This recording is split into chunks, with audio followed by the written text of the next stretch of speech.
get the show going. So our first comedian has appeared on Just for Laughs. He's a regular in all the great comedy clubs around. Very funny man here from Vancouver, Mr. Ivan Decker. Oh, thank you very much, ladies and gentlemen. How about a round of applause for Dave, first off, for putting this together and having us in his house. This is where he lives, and we're here. You can't even, like, what if he was like, I gotta go to bed. Get out. Like, that can't happen. He just, like, has to be over there for the whole time, which is fantastic of him to do that. And you guys all came here in the rain, which is great. So, good for you. How about a round of applause for yourselves? Do that. You made it. It's hard to do that. In any other city, if it's this dark and rainy, they're like, shut it down. We're not doing anything. Vancouver, we do it for like a week when daylight savings happens and then it's dark at 3 p.m. We're like, we're sad for no reason. Why are we all sad? It's like, look outside. That's why we're sad. It's dark. It's dark and I'm not even off work yet. How bad is that? It was dark when I came to work. It's dark when I leave. This sucks. Of course it's terrible. He's like, I don't know why I'm sad. You're sad because it sucks. That's why. It doesn't really snow here either. It's just this all winter. That's what we get. It will snow one day. We get 1 day of snow. And that's a very special day in Vancouver because you get to do my favorite activity, which is to go get on the bus in the snow. Because that is the most entertaining $2.75 you'll ever spend in your life. It's amazing, because the bus driver doesn't know what to do, right? They just start freaking out. They're editing the route, blowing past stops. It's too risky! I'm not stopping at that one! Your whole job is to stop at that one. As soon as you don't stop at that one, this is now a hostage situation. It's cold. You just captured us, so where are we going? I was on a bus once during a snowstorm. The bus driver actually came over to the PA and was like, if anybody doesn't have anywhere to be, they should go home immediately. I was like, if I didn't have anywhere to be, why would I be on the bus? You could just get on here on my day off to hang out with you. Do your one job and take me to mine, and while you're at it, turn the goddamn heat down on here. Wearing 8 hoodies under a raincoat because we don't buy winter coats in Vancouver. It's very hot on here. Why is it rolling sun? There's no coat racks on the bus. What am I supposed to do? Just unzip the top of everything and fold it over my shoulders like a Backstreet Boy? Stand on the bus like this? Can you pull the thing? My arms are in a coat. There's not really any like camaraderie on the bus either. That's the best part about it, is that everybody just hates each other. That's what we do on the bus. Like, I like all of you right now. If we were all on a bus together, I would hate you. I would just look around the bus deciding which of you I hate the most, and then work downward from there to the cute girl. That's it. You go, guy I hate, and then you guys are all the worst. And then there's one girl, you're like, she's lost in this like me. If only I could save her. I won't, though. I'll just look out the window. Maybe when I get off the bus, I'll do one, like, look back, like, could have been something. The only time bus people form a camaraderie is if we're all waiting for the bus and it's late. That's when we'll band together, right? We're all strangers, we're in a group, and then like, it always happens slowly, it builds very slowly, like the bus won't be there yet, and someone will like take out their phone and look, and then do like this, like, and then like somebody else will do it. And that first person's like, I know, right? Like, yeah, let's make a club. And then it just builds. It's like, I'll make posters. And then somebody will take it upon themselves to be like, I'll walk into the street and look for it. Why? Why are you doing that? No one asked you to do that. It's so unnecessary. Every time they're like, I'm going to take a look. And then they lean out. They report back to us like we care. I still don't even see it. Yeah, no one cares. Your extra 5-degree angle is not giving you any more information than we have. You're just way more in danger than us. We don't need you there. I've never been snuck up on by a bus. It's fine. I've never been at the bus stop and it's like, oh, it's here? Why didn't we have a lookout posted? It's terrible. I complain about the bus all the time. It's weird that there are people that will defend it, too. That's crazy to me. You'd be like, I hate the bus. And they're like, yeah, it's not that bad. Yeah, it is. It's kind of just like a car. No, it's not. You're a stupid idiot. Do you want to know why the bus isn't just like a car? Because I've never been walking up to my car and had it drive away without me. It's never been a problem. I've shown up late for work. Where have you been? I missed my car, I guess. Yeah, it was there, and then it just took off. We even made eye contact. Didn't care. Car's a dick. So, right. I guess I should tell you about myself. My name is Ivan Decker. I live here in Vancouver. Some big changes in my life. I recently expanded my Tinder radius to include Burnaby. Huh? Yeah! Get into it, ladies. We all just decided that we don't like Tinder, right? Is that what happened? Everybody was just like, no. No? You guys are all still nailing it? I'm just the one that's like, no, everybody's probably gone. I don't like that it only gives you one chance. Like, give me another chance. I change my photos, throw them back up again, have them another look. Right? I don't know, once I'm swiped left, it's like goodbye forever. I'm like, no, don't let me disappear into this galaxy of anonymity. My Tinder was definitely broken because I got no matches, like none. And, right? That's like a network error, probably. But also, the other weird thing that would happen is, like, every 6 girls that I would say no to, Tinder would just throw in a guy. Like, that doesn't seem right. I selected women in the checkbox menu. And it's like, you seem pretty picky. What about Lance? Like, no, come on, he's 8 kilometers away. He's got a truck. He'll come and get you. Like this at all. I do enjoy dating. I think it's really fun. I like going on first dates. I'll pay for stuff on a first date. I know a lot of guys get upset about that. I don't know why. They're always mad. They're like, oh, why should I have to buy her a salad? I don't even know her. Ugh, equal rights. She's got a job. I kind of used to be like that. And then I discovered how much makeup costs. And now I'll pay for everything all the time. Because makeup's very expensive. I didn't know it was like $100 for this big of a, it's like that big of a box. And it's for this part of your eye. Not even, the whole eye is covered. It's just the lid. It's $100. And every girl on planet Earth is wearing it. So you can't not buy it. Because if you're not wearing it, people are going to walk up to you all the time like, what's wrong with that part of your eye? And then you're like, shut up, I had to pay for my own salad. Don't talk to me today. Get it, ladies. It's difficult. Part of it is your fault, though, because you keep it a secret. You don't tell guys about it. And it's usually the answer to the dumb questions we have about you. Like, I love whenever guys are like, why is she taking so long in the bathroom? She has to build a face in there. Do you know how hard that is? I can't even draw a face on a piece of paper. Like, here's a piece of paper, draw a face. I'd come back in an hour and a half and be like, the eyes are too high. It looks like a potato. This is really hard. Sorry, I locked myself in the bathroom that whole time. It's hard. It's a lot of things, I don't know, like things you can change on your body now. The weirdest thing is that people keep trying to get lasers involved. Right? There's always like, have you thought of using a laser for your pubes? Like, no, I have a razor blade. Nah, but a laser though. Let's get that in there. Come on down. They have these clinics. They're just called a laser clinic, but then they just do everything. Like, it's too crazy to me, because it solves so many problems. So I was like, what do you got? What's your problem? You hairy? We got a laser for that. You're going bald? We got a laser for that too. Yeah, we have lasers. Whatever your problem is, bring it in. We'll shoot a laser at it. You're fat? We have a laser that solves that. I don't even know how. It's just straight light somehow. You're losing weight. I don't know what's going on. Plus, I don't even really understand the layout of the place. Like, it's a small office. Like, is there just like a door for every problem? And then behind that door, there's like a laser in there that will solve it? Or maybe not. Maybe it's one big laser, like the Wizard of Oz. And you just walk in and they're like, speak softly when addressing the laser. You get one problem solved. And you're like, but I'm fat and hairy. That's 2. Now you're blind. Psst, get out of here. See you for 3 more visits. We'll solve that blindness thing. It's weird. It's also crazy that, like, that's kind of what lasers, they're pretty trivial. Like, if you were to go back in time and talk to somebody from, lasers were on trajectory to be a big part of all of our lives, but it just never panned out. Like, if you talk to somebody from back in the day and they're like, what do you guys, is there lasers in the future?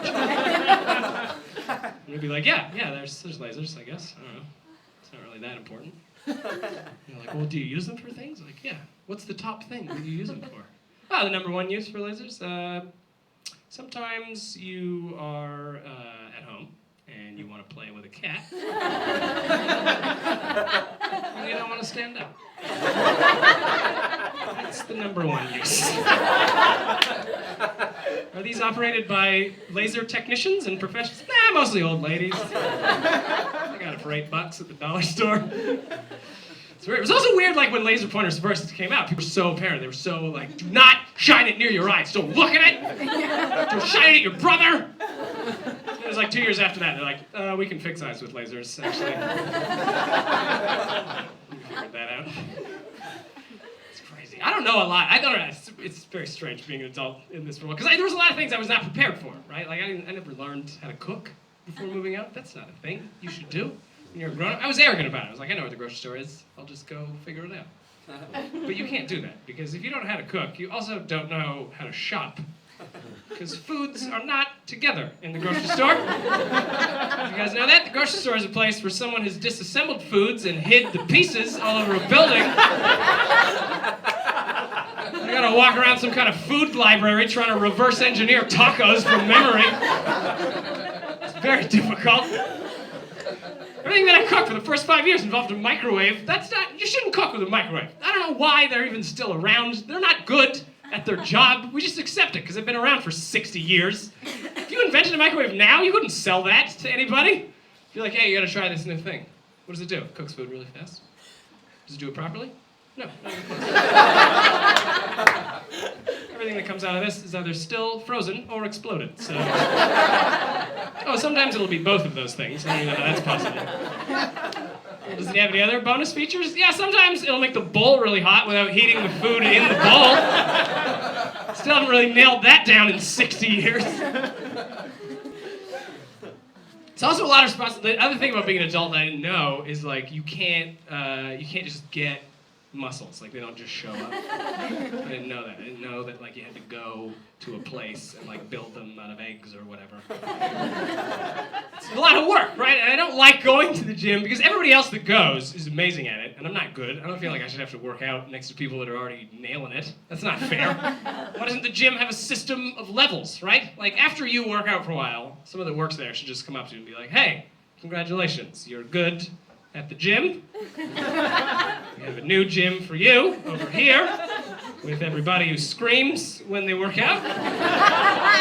Why don't you go in there with all the screaming people and stop terrifying our new customers? Because don't get me wrong, I don't hate these guys. I feel bad that I'm in their way, right? They all came with a plan and a tank top, and a protein shake, and a notepad. What are you writing? Everything was heavy, again.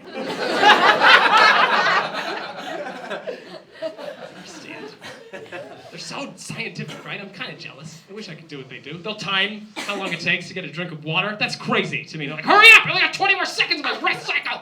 I'm like, oh my God, just settle down. I'm not even close to that intense. I don't even sweat at the gym. That's bad, right? I should probably sweat at some point. Like, I just kind of wander around, reading the panels on the sides of machines. You don't want to be that guy. You're like leaning in. People are like, are you waiting for this, bro? I'm like, no, I'm just trying to learn what you're doing.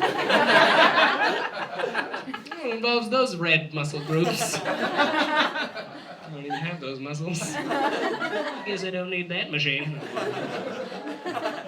Like free weights, some of them will know what weight they need at the beginning of the exercise. Like, how do you know that already? Like, I need 45s next. Really? I don't know what weight I need until I try to pick up all the ones that are heavier than that weight. I can't do it. That's what I do. I just start at the heavy end of the rack and work my way down, going, no, no, no. Like, you guys ever do this move? You ever pick one up, sit down, do one curl, and then go, nope, not going the distance. It's kind of embarrassing. Right, but it's not even an excuse, though. People will tell you, like, if you don't like the gym, everybody's always got other answers. Like, you don't like the gym? Why don't you just try running? You should just run. Just do running. It's outside, and it's free. Yeah? It's also the hardest thing in the world. You tried running for longer than 1 minute? It's very difficult.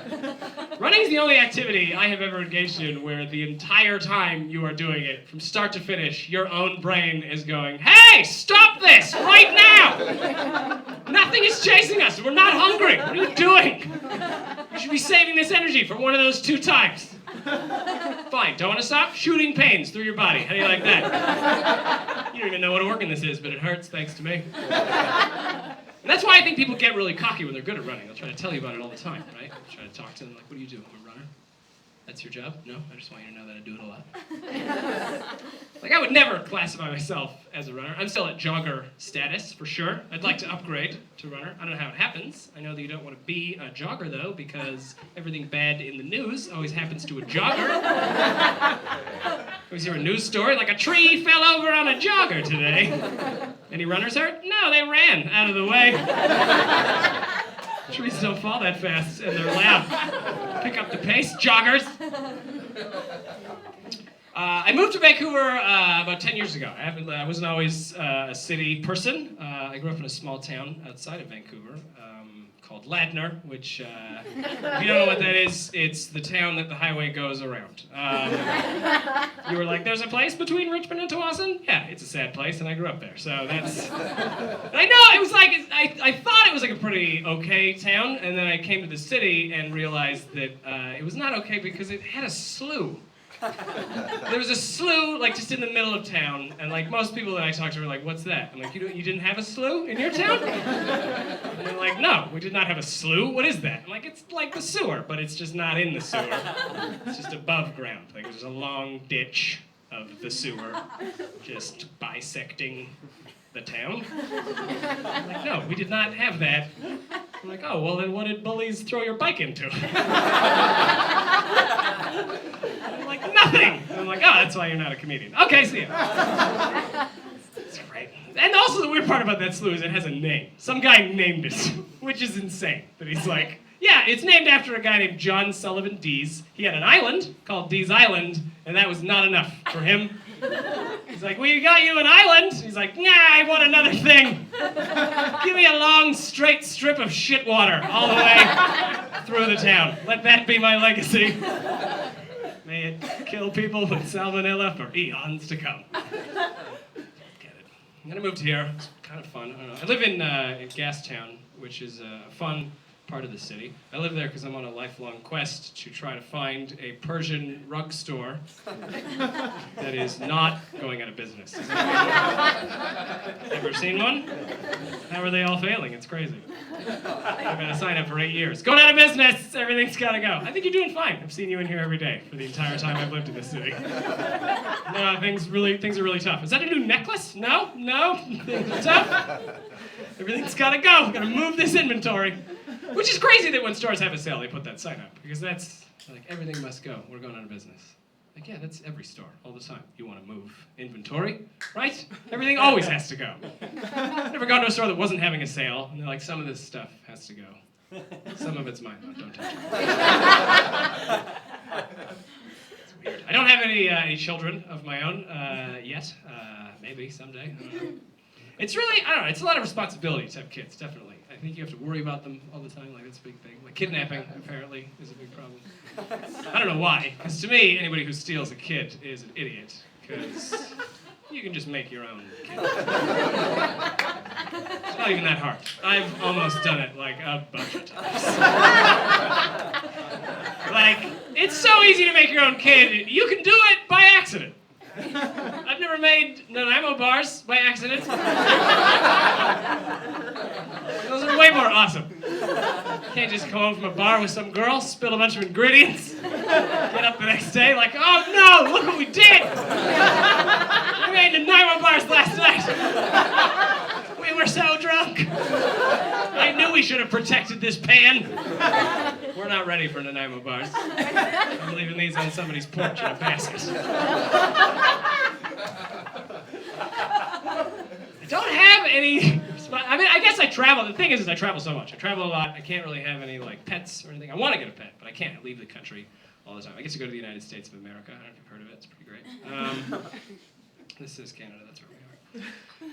It's fun going to the States, though, as Canadians. This is something that Americans may not know. We love going together because I get to do my favorite activity in America, which is to spend American money. Oh, it's the greatest, right? Because if you go to, like, a coffee shop in America and you buy something with a $20 bill, when they hand you your change, it's still made of paper, and you can put it in your wallet and go on your merry way, whereas in Canada, breaking a 20 is like a lifestyle choice. Like, you can go to a store in Canada with a $20 bill and be like, I want to buy that, how much is it? And they'll be like, $1.37, and you'll go,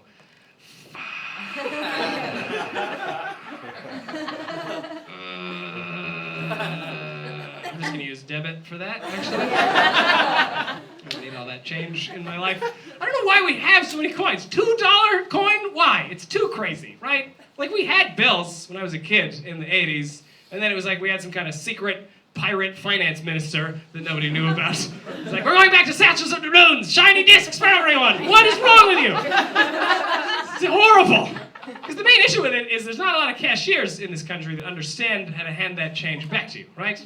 Like, if anybody here is a cashier, do the country a favor. When you hand me my change, could you not lay the paper money on my hand first and then sprinkle the coins over top so it all falls everywhere? The fact that all of you know what I'm talking about is even more astounding. Like, how many times does a change water slide have to be built in front of you before you say to yourself, oh, maybe it's me. Maybe I'm part of the problem. Like, I get it. It's your first day as a cashier. It has to be out of spite. It's the only explanation. They must hate me, and they know that I'm at a disadvantage because whatever I bought is in this hand, and it can't help. So I've got one hand, they have two, and they just go in with both hands, and they come at you, and you always try to fake towards the hand with the middle in it, like, give me the coins first, please. And they're like, what's that over there? Bills, change, receipt on top. Fuck you, sandwich. Get out of here.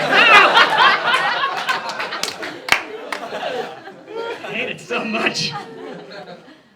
Oh, but like I said, I travel a lot, and I can't have any pets. That's my big thing. I like animals, but I'm not allowed to have cats or dogs in my apartment, so I'm not getting anything else because all the other pets suck. Let's be honest. Maybe there's somebody here that's mad. They're in the back, like, I have a bunny. Yeah? Well, grow up. Why do you have a bunny? You don't need a bunny. You're a scientist. Get a dog. Make a commitment. You're grown up. It's crazy, right? Like, those are the two pets that are good because cats and dogs have the they recognize you as a human. Like, they can pick you out of a lineup. They know who you are. Dogs know who you are, and they love it. They're really into the idea of you being you, right? You come home and they're like, you! Ah, yeah! That's you! And they run, and they're great. Cats know who you are, and they're okay with it, right? They're like, I know it's you. I know the food's out. I gotta rub my face on all your stuff for a while first. But everything else is bad. And I bring this up because I know more than one adult human that owns a hamster. That's a true thing. Shouldn't be true, but it is. Just came out of my mouth live at the apartment, Vancouver. It's amazing. I don't know why I was baffled when they told me, like, I got a hamster. I'm like, what happened? Did an elementary school burn down? You can only say one thing? And you're like, no, I went to the pet store. I'm like, so you walked into a pet store as an adult. And you're like, hey, I'm a grown up, and I make all my own choices. I'm even gainfully employed, and I do my taxes. Listen, do you have the shittiest thing in stock? I want the worst possible pet. Hamster is the worst pet because it will never enjoy your time together. Like, its tiny hamster brain does not have the capacity to remember who you are, like a cat or a dog, so every moment you spend together, it's just terrified of you all the time. You're just a monster invading its life. Every second you spend with it, it's in agony. You come home, it doesn't see you coming and go, yay! Just see it's like, oh, fuck! And then runs. It hides in its tiny little house, and you don't even care. You just reach in and flip its house over like, ah! You make no decisions! It's cuddle time! And then you chase it around the cage, and then hold on in the corner until it gives up. And then you pick it up for a second, and you're like, Well, that was wildly unfulfilling. See you tomorrow for more sheer terror. All right, that's it for me. Thank you guys so much. Thank you for coming out, and please enjoy the rest of the show, everybody. Give it up for Ivan Decker.